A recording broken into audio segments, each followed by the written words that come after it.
Okay, it's the Viper 4567 here with some more Raw thoughts. So it's been another interesting week in WWE. Another decent Raw, I must say. Nothing special, but still another good, very very good main event, I must say. I've noticed over the last maybe this is the fourth week now in a row that the Raw main event's been about 20 minutes nearly. So I have no problem with that whatsoever. But it's been a long time. But so yeah, this was in the Staples Center in Los Angeles, California, IE.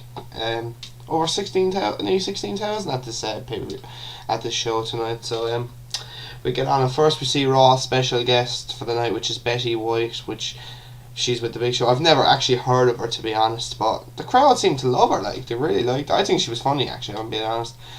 She's in her 80s, I think, or 70, I don't know. But he's thrilled that she's here tonight, which gets a massive pop as well. And Big Show says to her, "What are you going to do tonight?" She is going to kick ass, basically, which was funny. Then Triple H and Stephanie come out, which they always have. They have done over the past 5 or 6 weeks. Triple H wants to clarify some things about Daniel Bryan. Also, there is more CM Punk chants throughout this whole night, which is still no more. Well, obviously Punk might find out more maybe throughout the weeks. They also reconsider that Orton should be the face and the rest of the guys in the chamber, or basically reconsidering that Orton could be the face or any of the other 5 that could be in the chamber match on next Sunday, basically. So Orton comes out to say sorry to Stephanie and Hunter. He said he's been foolish, childish and selfish, and he has to bring the Viper to the title reign. Stephanie, how can we believe you, Orton? But Orton says it's from the heart. Then Daniel Bryan chants. Orton does still want to be the face of the company. Then Daniel Bryan comes out, the place goes nuts. Bryan says, "You think you are the heart and soul of the company, you must be to some other people, you're another body part." Bryan talks about Kane interfering in his match, but it did not work because I defeated Orton last week. And Bryan says he wants a match with Kane tonight. Triple H and then Stephanie says Kane will not be here tonight. He has a serious letter about his performance and all that because he chokeslammed Bryan last week on Raw and SmackDown. Orton defends Triple H and Stephanie, and Bryan says Orton really likes Stephanie, basically, and talks about what Orton did to Triple H in 2009, basically, which was about 5 years ago. So we hear no chance then, basically, and this segment was way too long. It went about 15 minutes, which I did not like. I'm getting kind of sick of seeing Triple H and Stephanie every week on a segment, but sure, look, what can you do? Then we have our first match of the evening, which was the Wyatts defeating Rey Mysterio, Cody Rhodes and Goldust, and what was actually a decent match, I must say. Really starting to really enjoy the Wyatt family. If I started to watch, I've heard it, I was keeping an eye on Raw, but I wasn't. I heard Bray Wyatt, obviously aka Husky Harris, and and I'm really getting into this faction, basically. Really enjoying this match their match with the Shield is going to be fucking epic. I think really going to be good. But then again, WWE will find some way of fucking it up. But sure, what can we do? Nice dropkick then from Rhodes, nice Hurricane Rana from Goldust, and a missile dropkick from Rhodes. Ray does a baseball slide which turns into a splash on Harper. Wyatt then with a clothesline to Goldust on the outside during the commercial break. Harper slaps Roman, basically that makes him go crazy, and basically just to psych him up, and does a nice slam to Goldust. Roman then stands on the Goldust face, handspring elbow then from Goldust. Nice power slam from Goldust on Harper. Head scissors then from Ray. Tornado DDT gets 2 on Bray Wyatt. 619 to Harper. Rhodes and Goldust both go airborne onto Bray Wyatt and Eric Rowan. Ray goes another 619 on Harper, but gets it. But Harper gets the tag, and basically Ray does he goes to do another 619, and then basically grabs Ray and does Sister Abigail to get the win. And what was a good match, as I've said. Ray then gets on the Wyatt saying, "You've played this game.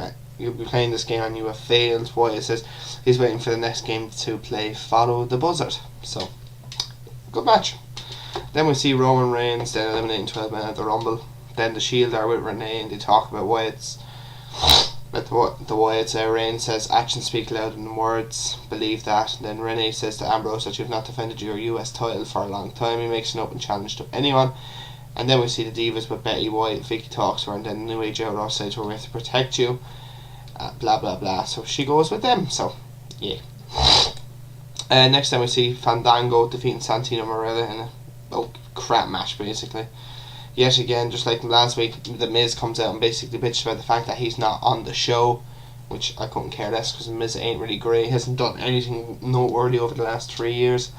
Fandango wins with the leg drop, so that's really about it. Emma was at ringside with Santino, so yeah, that was that really. Then we see an interviewer by the name of Brodius Saxton or something. His name is he was on ECW. I think I remember seeing him actually. I remember seeing a guy like him on ECW years ago. So the name actually rings a bell. He interviewed Sheamus about teaming with Christian, saying he's a respect him, and if they win, they might go for a point tonight. Sheamus goes, he respects him, and then they might go for a point if they win tonight, which was nice. And basically, just saying it's obviously going to be different when it comes to the Elimination Chamber. So then we get Christian and Sheamus defeating the Real Americans in a decent match. Cesaro gets a massive pop, and then we hear a big, massive "We want the people" chant. We are the people chant, basically.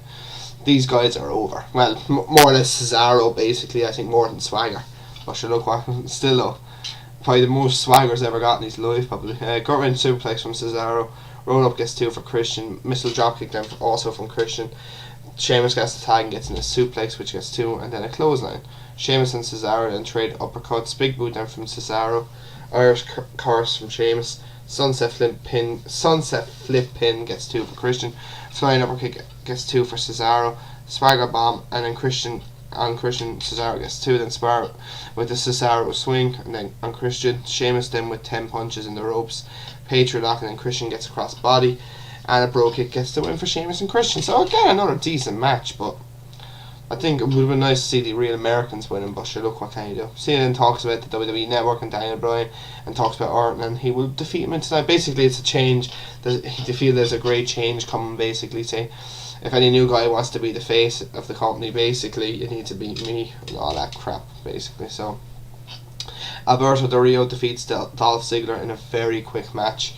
Nice drop kick from Ziggler. Ziggler gives 10 diving elbows to Del Rio. Famouser gets 2 for Ziggler. Del Rio gets an arm breaker, and then a nice super kick to the face gets the win for Del Rio. Del Rio then gets the cross arm breaker on Ziggler after the match. Batista comes out to make the save. Spear, and then a power bomb through the announcer's table, which was fun. Then we see the next inductee to the WWE Hall of Fame, which is none other than Lita. I found surprising because I don't think she'd done a lot really in WWE, if I'm being honest. But then again, I just think the Hall of Fame's a fucking joke, really. There's a load of wrestlers in there that deserve to be in the Hall of Fame, but no offense, but Trish Stratus, well, you could kind of give the exception for Trish Stratus because she actually was a good wrestler, but like Edge even being in the Hall of Fame, fair enough, he's done some stuff as well, but I think it's an absolute fucking joke, it is. But sure, look, anyway, then we see the New Age Outlaws having tea with Betty Wyatt. Road Dogg puts something in Betsy's tea. She asks them for some lemon, so both Billy and Road Dogg go off and get her some lemon, and then she switches the cups. And basically, Billy drinks the cup that has, let's say it's some sort of laxative, or something. And basically, you'll see through the next match, Billy Gunn basically nearly shit in his pants. So, yeah. The Usos defeat Ryback in a match. Usos, I tell you, are fucking red hot at the moment, though. The match itself wasn't great, but still they are red hot. Jimmy does the crotch chop to Road Dogg and Billy Gunn. Nice drop kick from Axel, and then a nice knee also from Axel. More Goldberg chants from the crowd. Corkscrew moonsault from Jimmy. Simone drop then gets 2 for Jay. Ryback kicks him out. Super kick then from Jimmy, and then a plancha from Jimmy onto Ryback, and Jay gets the tag and then does a splash from the top rope, and that gets the win. So really, I think the Usos should get a tag team title shot, and they should win it, if I'm being honest. They're the hottest fucking tag team. Like, besides the Shield and fucking the Wyatt family, they are on a fucking roll. They are. Like, WWE have a tendency of fucking burning, like basically when they're on someone's on a roll, they just basically cool them down. Really, the Usos should put the tag belts on them. Simple as that. They're in an 8-man tag match on SmackDown with Goldust and Cody Rhodes against the New Age Outlaws and Ryback. Like, what more do they have to do? They've won, 8 in a row now? But sure. Can you do? Dean Ambrose, Mark Henry defeats Dean Ambrose by disqualification. Obviously, Dean Ambrose retains the US title. Mark Henry was the open challenger basically, so obviously he was coming back tonight anyway. But Ambrose works the arm of Henry, which was good. Big boot from Henry. Henry drives Ambrose shoulder first into the ring post, then drives him into the back first into the ring post. Running power slam from Henry. World's strongest slam. He gets the pin, but Rollins breaks it up, and so obviously that's disqualification. And Reigns basically spears him on the outside, and the lights go out. The Wyatts and the Shield basically are going face to face, which was fucking awesome. I'm looking forward to this match. I'm not actually going to buy Elimination Chamber. I'm just going to watch it the next day because I just don't really have the time to watch it at that hour. I would rather watch it kind of in the morning so I can review it then along with Raw. So yeah. Then we see a video package with Bobo Brazil as a part of Black History Month, which was kind of cool. I have no problem with that whatsoever. It's good to kind of see that WWE have respect though for their past wrestlers. Like, it can't believe it was 1994 he was inducted into the Hall of Fame. Like, that's a long time. And unfortunately he's obviously not a part of. He's unfortunately now has left us. But don't really know much about Bobo Brazil because obviously she's not parent. Sure, even me. None of us were really born at that stage of life, so yeah.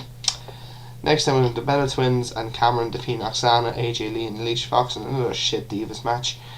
Naomi beats Oksana with the girl boy DDT basically. Kane comes to the ring even though he's supposed to be suspended. About to start talking about Daniel Bryan. Daniel Bryan comes to the ring. Lovely punch by Kane, but he goes for choke slam, but Bryan counters it, and then a suicide dive. And then Kane goes into the crowd. The crowd go nuts, and basically Bryan starts with a few yes chants. So there you go. Next match then, obviously John Cena defeats Randy Orton. I'm not going to talk about this match in too much because I don't need to basically, because I've reviewed so many Orton Cena matches now. It's not even funny. The crowd were into this match though. I'll give them that. Match wasn't as bad. I'm just getting sick of seeing these two now, if I'm being quite honest. Hopefully this will be the last time these two, but to be honest, I would have liked to see Orton win, if I'm being honest. Like, a defeat wouldn't have killed Cena, but what can I do? He wins with an AA, but still though, the crowd really into that. Really enjoyable match though, I must say. Like, for a Raw, if this was a pay-per-view match, it would have been okay, but like for a Raw match, it was pretty good, so yeah, there you go. As I said, I wasn't good to review that. So overall, decent Raw, I must say. Nothing special really. Again though, this is my 5th review now of Raw since I've started doing it, and altogether they've all been watchable, I must say. Like, I'm enjoying doing these reviews. I am thinking of doing another video type series. I don't know, I'm trying to think what could I do. Like, there's main event and there's NXT, but I don't know. I'll think about it, or I might just do something else. I do not know. So I was thinking about putting NXT and main event together. I know, fair enough, a lot of people don't really watch main event and NXT, but still be something else to do. So yeah, I'll get back to you on that one. So yeah, so my next video will be, what's this, Raw?